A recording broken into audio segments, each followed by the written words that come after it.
Nós temos também as árvores filogenéticas, né, que são também chamadas de filogenia. O que é a árvore filogenética? Uma árvore filogenética nada mais é do que uma figura, né, um diagrama que mostra a história, né, contar a história de um grupo, né, de um ser vivo, de uma população, com relação à sua evolução, com relação à sua origem evolutiva, tá? Então, normalmente, os ancestrais, né, ou seja, aquelas espécies mais antigas, elas ficam aqui, né, nessas pontinhas. Então, cada pontinha dessa é um ancestral, tá? Então, veja, por exemplo, que esse ancestral aqui, ele deu origem às espécies A, B, C, D e E. Aí, toda vida que divide aqui, a gente chama de divergência. Então, esse tracejadozinho vai para um canto e vai para outro. Isso foi uma divergência, quer dizer que a espécie se dividiu em dois grupos. Tá? E mais em cima, mais no topo, são as espécies atuais. Então, mais embaixo é um tempo mais antigo, mais em cima é um tempo mais recente. Quando uma espécie ela vai se modificando sozinha, a gente chama isso de anagênese, tá? Quando uma espécie ela se divide em duas, a gente chama de cladogênese, tá? Então, nos exemplos aqui, ó, de A e B e C e D, a gente tem exemplos de cladogênese, né? Foi uma espécie primitiva que se dividiu em duas. Já quando ela vai modificando sozinha, sem se dividir, a gente chama de anagênese. Foi o caso que aconteceu com a espécie E. Ela sofreu uma anagênese. Então veja que ela é uma espécie bem antiga, né? Ela já tinha muito tempo e ela se manteve. Já as espécies, por exemplo, A e B e C e D são espécies mais novas, por exemplo, do que a E. Outro exemplo aqui, ó, árvore filogenética também. Só que aí ela está mostrando, né, as características mais importantes que surgiram, né, nos grupos. Por exemplo, primeiro surgiu as vértebras, aí deu origem a todos os vertebrados, né, peixes, anfíbios, répteis, aves, mamíferos. Aí depois surgiu o esqueleto ósseo. Aí o esqueleto ósseo já deu origem aos peixes ósseos, né, anfíbios, mamíferos, répteis, aves.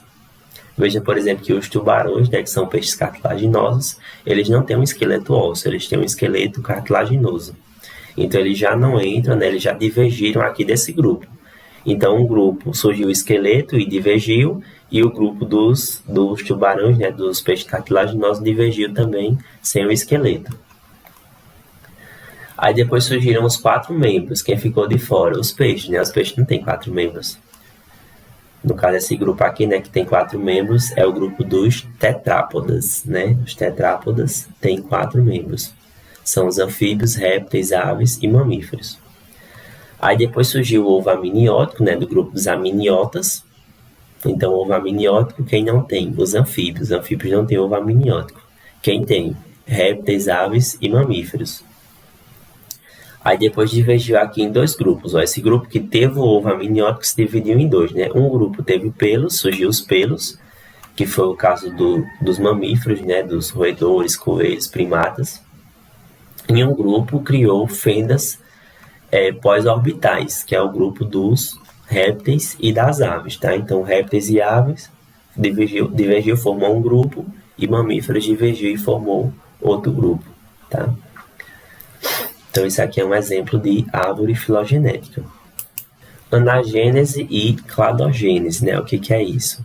Anagênese, gente, é quando uma espécie ela vai acumulando modificações ao longo do tempo. Então, a espécie atualmente ela é diferente dessa mesma espécie há bilhões de anos atrás, né? No passado. Por quê? Porque ela foi sofrendo modificações. Já a cladogênese é quando uma mesma espécie ela vai sofrendo modificações separadas, um grupo sofre modificações de um jeito, outro grupo de outro, e elas formam 2 populações, 2 espécies distintas, tá? É quando divide uma espécie em 2. É uma cladogênese. Dessa forma, a cladogênese é uma forma de especiação.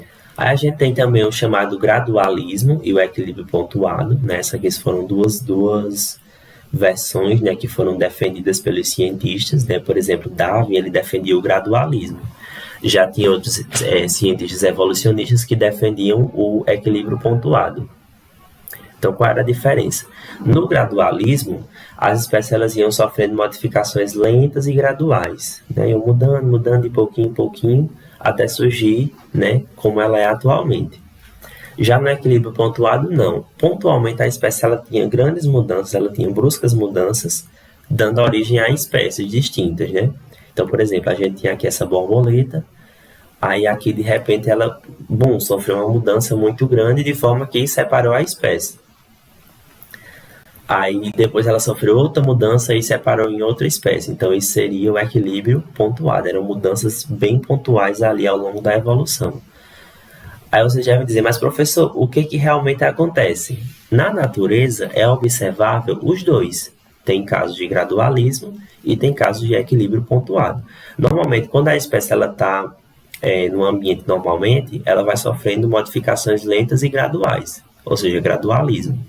Quando surge uma perturbação ambiental muito grande, essa espécie responde de forma muito violenta, muito agressiva, surgindo aí uma característica, uma modificação muito brusca.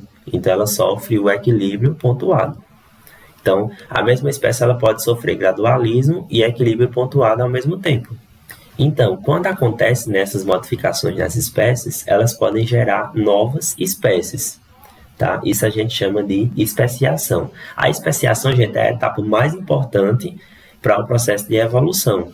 É quando surgem novas espécies. Tá? Um exemplo aqui, ó. Tinha-se, né, inicialmente uma única espécie, né, de mosca das frutas. Elas estavam ali, era um grupo, né, era uma população de mosca das frutas. E aí elas foram separadas, né, ou seja, criou-se um isolamento, né, geográfico entre elas. Um grupo foi alimentado com amido e outro grupo foi alimentado com maltose. Foi passando, né, o tempo, as gerações, e aí depois, que juntou, elas tinham preferência de acasalamento. As espécies do grupo do amido preferiam acasalar só entre si, e as espécies do grupo da maltose preferiam só se reproduzir entre si, ou seja, elas não se misturavam mais. Era como se elas fossem espécies distintas, mesmo ela ainda conservando muitas características, né, parecidas. Então, isso é um exemplo de especiação. Tá? Então, a especiação ela ocorre, né, geralmente com isolamento geográfico.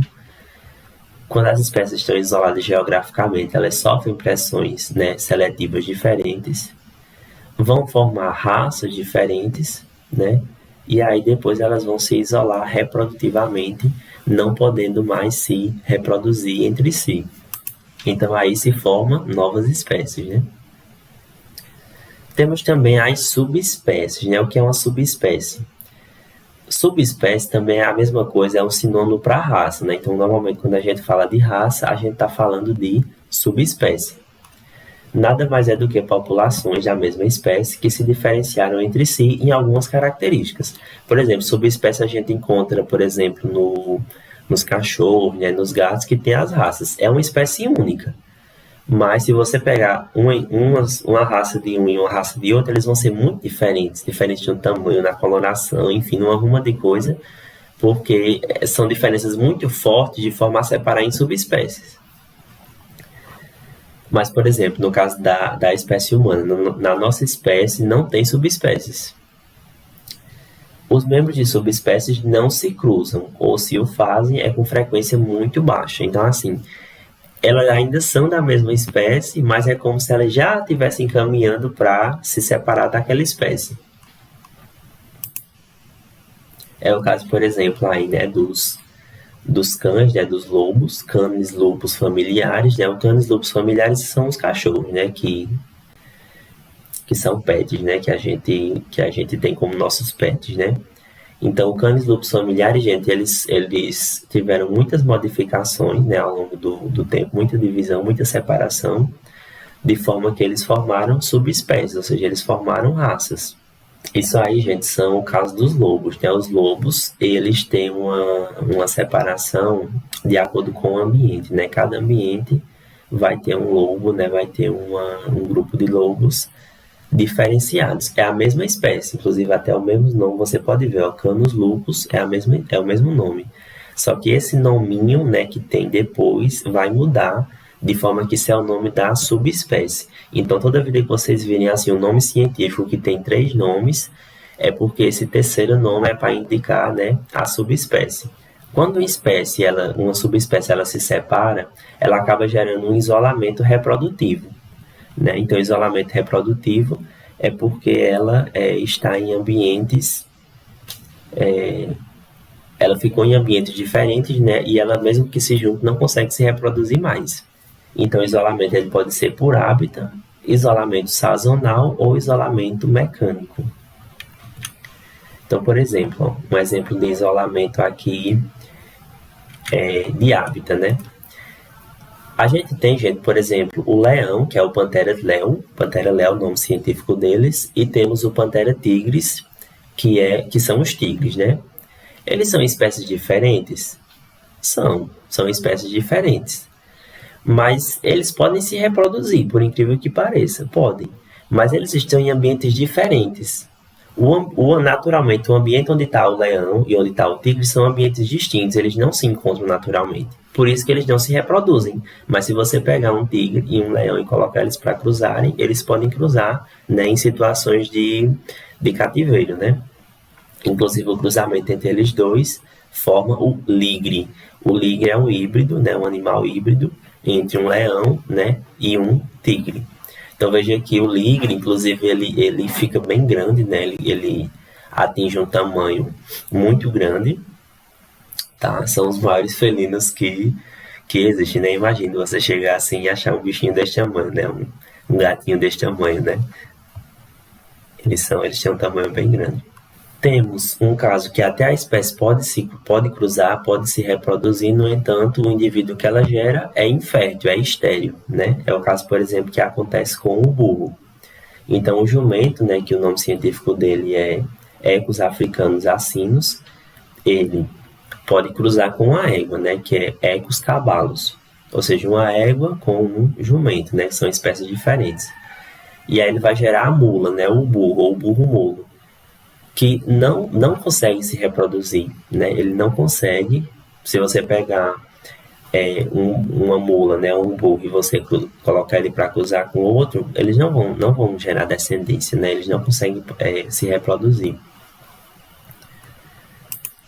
Por quê? Porque o híbrido é estéril, né? Aqui a gente tem outro exemplo, né, de híbrido, né? Aqui no caso é o zebralo, que é um híbrido entre o cavalo, né, e a zebra. Tá? Ele fica com essas faixas, né, essas linhas. E era somente isso que a gente tinha na aula de hoje, tá certo? Aí, gente, na semana que vem a gente vai ter a nossa última aula, né, dessa unidade, né, de evolução, que é quando a gente vai falar sobre a evolução da espécie humana, né, a evolução da nossa espécie, tá? Então, essa aula a gente vai trabalhar na semana que vem, tá certo? E aí, no quarto bimestre, a gente vai deixar só para a parte de ecologia, que é bem interessante, bem fascinante. São conteúdos muito fascinantes, muito fáceis de aprender, né? Então, assim, no terceiro ano é o melhor conteúdo, né? E também é o que mais cai no Enem. Então, na prova do Enem, né? O tema que mais aparece é a parte de ecologia, tá? Então, a gente encerra por aqui. Alguém tem alguma dúvida, algum comentário? Estão entrando muitas poucas pessoas, né, nessa aula da segunda-feira. Então, gente, a gente encerra por aqui, tá? Eu vou postar a atividade agora mesmo lá no Classroom, tá certo? E também no grupo de vocês da turma. Aí vocês já entrem e façam, tá certo? Essa atividade, não deixem acumular, porque está terminando o bimestre, né? E serão 3 atividades e mais o simulado, né? Creio que vai ser semana que vem já o simulado, não sei. Então, para a gente ter nosso terceiro bimestre, a consolidação do terceiro bimestre, tá? Então, a gente encerra por aqui, né? Até semana que vem.